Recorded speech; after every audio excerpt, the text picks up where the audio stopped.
Fazer um processo de limpeza no nosso mundo psicológico e no nosso mundo emocional é uma das coisas mais difíceis, uma das tarefas mais difíceis que nós temos que realizar em nossas vidas. Porque abandonar antigos hábitos, antigos modos de pensamento, antigos comportamentos e emoções é algo que mexe profundamente na estrutura do nosso ser.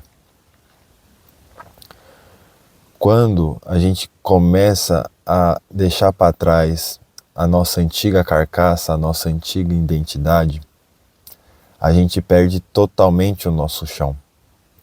A gente fica sem ter onde se apoiar, porque todas as estruturas que sustentavam antigamente a nossa mente, o nosso corpo e as nossas emoções estão sendo reformadas.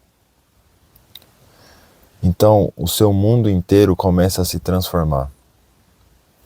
É como se nós passássemos por um processo de renascimento.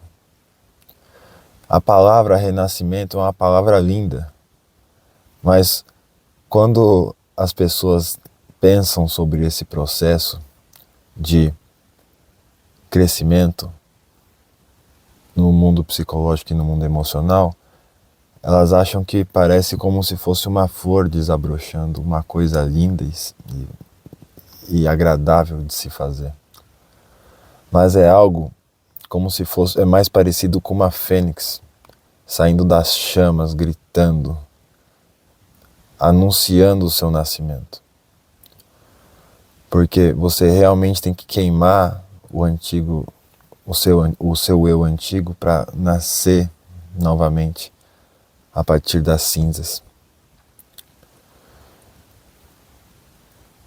E quando você está no meio entre o antigo e o novo, você está sem essa estrutura. E aos poucos você vai montando uma estrutura nova. Por isso fica confuso. Você fica um pouco confuso porque o seu eu antigo sempre te chama. E ele fala assim, você não precisa passar por isso. Por que que você está se dispondo a passar por esse processo, sendo que você já tem onde se apoiar? Você se apoiou a vida inteira na sua antiga identidade. Por que que você está se dispondo a passar por esse processo de renascimento? Então é um embate muito profundo mesmo, que você tem que ter a consciência do porquê que você está fazendo isso. Do porquê que você quer evoluir.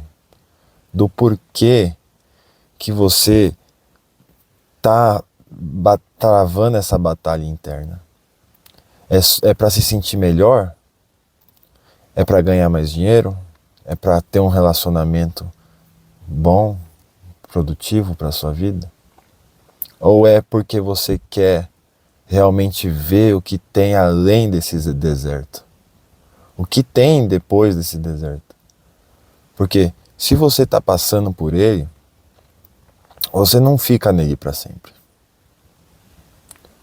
Mas quando você está no meio dele, muitas vezes dá vontade de voltar para onde tinha água, para onde era mais confortável. E isso eu estou falando é de dentro de você. Isso acontece dentro do seu mundo psicológico, do seu mundo emocional. As forças do seu subconsciente e dos seus instintos do corpo te chamam sempre para você voltar para onde tinha água e não deixar você atravessar esse deserto. É a maneira mais simples que eu consigo traduzir para vocês isso. Porque quando você está lá no meio, você não sabe quem você é. Então, por hoje é isso. Se você também está passando por esse processo, tenha força. Porque o amanhã sempre chega. E se você der o passo para trás do que você, ao invés de se permanecer forte, enquanto a nova versão e os novos padrões ainda não estão plenamente elaborados dentro de si, você nunca vai descobrir o que você poderia ter sido. E o que você poderia ter sido sem as coisas negativas que estavam te atrapalhando.